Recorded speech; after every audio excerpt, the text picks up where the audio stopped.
Aujourd'hui, je vais vous parler d'un bug à 8 000 $, un bug qui a failli me coûter une fortune sur mon infrastructure cloud et sur ma facture Datadog en particulier. C'est un bug finalement et un incident très classique chez les DevOps, chez les gens qui gèrent de l'infra. C'est un bug qui arrive quand votre container, une de vos applications se met à loguer de façon continue, sans interruption, et commence à floader votre système de logging. Alors, je vais vous partager mon écran et je vais vous montrer cette petite présentation qui résume un peu ce qui m'est arrivé il y a 2 semaines en prod. Un de mes containers open source, on héberge un système qui s'appelle Argo Workflow et qui est un container open source et qui soudainement, en fait, s'est mis à loguer plusieurs milliards de lignes de log en un seul week-end. Et donc le container a commencé à utiliser pas mal de CPU. Il a fait un pic de consommation de ressources de, CPU et je me suis aperçu la première fois, en fait, qu'il y avait un problème avec ce container. Je l'ai redémarré et il s'est remis à faire ça le dimanche soir jusqu'au lundi matin quand je l'ai redémarré une dernière fois et ce container a réussi à loguer 2,5 milliards de logs et c'est une seule ligne, cette ligne ici, invalid config map object, qui est répétée en permanence plusieurs milliers de fois par seconde et ça nous a coûté, ou du moins ça a failli nous coûter très cher. Sur la facture, on pouvait voir un jump comme ça de 7 000 $. En réalité, c'est même un peu plus que ça, c'était proche des 8 000 $. Et voilà, j'ai bien eu peur, en fait, parce que, eh ben, on a une facture qui est bien inférieure à ça et je peux pas vous donner les montants parce que ça fait partie de mon travail et ça reste confidentiel, mais j'ai quand même bien eu peur. Alors j'ai oublié de préciser, en fait, je me suis pour ceux qui ne me connaissent pas encore, mais je suis lead DevOps, je suis responsable de l'infra d'une plateforme SaaS B2B qui fait du streaming de données 3D et qui est hébergé sur Azure et on utilise Datadog pour faire une partie du monitoring, dont le stockage, la centralisation des logs.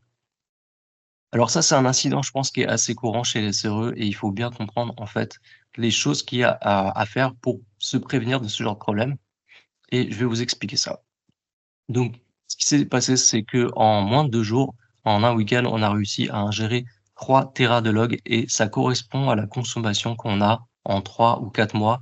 Donc on a des containers qui loguent régulièrement, mais ils loguent jamais à ce niveau-là. Là, on était 1000 fois supérieur au volume de log normal et évidemment, on avait des alertes pour le détecter, mais ces alertes n'ont pas bien fonctionné et on avait également évidemment des seuils d'ingestion de log maximum et ces seuils n'étaient pas bien configurés, ils n'ont pas fonctionné, ils n'ont pas permis d'éviter l'incident qui a ingéré ces milliards de lignes de log. Ce bug, il est dû à un container open source qu'on n'a pas codé dans notre, société. Il est développé, en fait, par une communauté et merci à eux, bien sûr, pour le travail qu'ils ont fait parce que c'est un produit gratuit qu'on n'a pas payé et on peut pas se permettre de se plaindre, bien sûr. Et voilà, donc le ticket est ouvert sur GitHub, il a pas encore été résolu et on voit bien, en fait, que ça correspond à cette ligne de log qui est répétée et le bug est en train d'être résolu, mais il y a pas vraiment de workaround pour l'instant, à part un fallback sur de vieilles versions qui ne sont pas supportées avec notre système, permettent pas de fonctionner et ce bug, visiblement, il ne se met en évidence que sur certaines versions de Kubernetes, sur le 1.27 et sur le 1.26, il y a pas ce problème, mais nous n'avons pas la possibilité de fallback. Sur la 1.26, c'est pas possible, on a été obligé de rester sur la 1.27 et donc on a été obligé de prendre des mesures de précaution pour éviter que le problème se reproduise, pour éviter de floader Datadog complètement avec des millions, milliards de lignes de log. Donc qu'est-ce que j'ai fait à la suite de ça? Eh bien, j'ai set-up des alertes un peu plus élevées. Donc là, je vous fais un peu le post-mortem et les actions qu'on a faites à la suite de cet incident et donc on avait une alerte qui est, spécifique, qui permet de détecter de très, très gros volumes de logs. Avant, on avait une alerte, mais elle était sur des seuils bien inférieurs et elle faisait beaucoup de bruit et comme elle générait beaucoup d'alertes sans arrêt, on n'était pas très méfiant sur ce genre d'alerte parce qu'elle s'affichait plusieurs fois par semaine et ça, c'est le problème quand on est DevOps, quand on est sérieux, c'est qu'il faut faire des alertes qui ont du sens, qui se déclenchent pas trop. Si elles font trop de bruit, on a tendance à les ignorer avec le temps et elles font que, elle ne crée en fait que, hem, du bruit, il y a pas de signal, il y a pas rien d'intéressant, elles sont pas actionnables, donc c'est important en fait dans notre système d'avoir des alertes pertinentes. Ah, une autre chose, c'est que dans Datadog, il y a un index rétention, donc ça permet de limiter, heu, par jour un certain volume de logs et donc ça va vous permettre d'éviter d'ingérer trop de logs à la fois. Cet index rétention, en fait, chez nous, il était configuré que sur un type de tag, un type de container particulier. Il n'y avait pas d'index de rétention par défaut et ça, c'est quelque chose qu'on a changé. On a mis une limite à 10 millions de logs par jour qui est largement suffisante. On n'atteint jamais cette limite en cas normal et quand on l'atteint, c'est quelque chose qui il y a quelque chose qui se passe pas bien du tout et il faut absolument investiguer ça et prendre des actions correctives de suite. Qu'est-ce qui se passe par contre si on atteint le volume maxi? Eh ben, on va plus être capable d'ingérer les logs du tout. Donc ça veut dire qu'on n'aura plus d'historique sur l'application et quand on va devoir investiguer des choses et ben, ça va pas être possible. Donc c'est important d'avoir des alertes qui sont actionnables immédiatement dès qu'on atteint ces limites.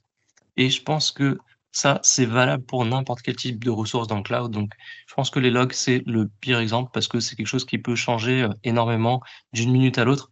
C'est très courant d'avoir ce genre de bug, d'avoir une boucle à l'infini dans un code qui se met à printer des messages en boucle. C'est très fréquent et vous pouvez avoir ces problèmes. Ça peut vous arriver, donc c'est très important de mettre ça en place, quels que soient en fait les outils que vous utilisez, le type de container open source ou pas, hein, que vous utilisez, c'est super important et je pense que d'une façon générale, toutes les ressources dans le cloud que vous utilisez qui peuvent avoir de grosses variances comme ça, de gros, volumes soudains. Alors c'est pas possible avec des VM, mais il faut toujours, avoir des limites, caper finalement l'usage de ces ressources dans le cloud, être sûr que celles qui risquent d'exploser en usage soudainement, eh bien, elles doivent avoir des limites.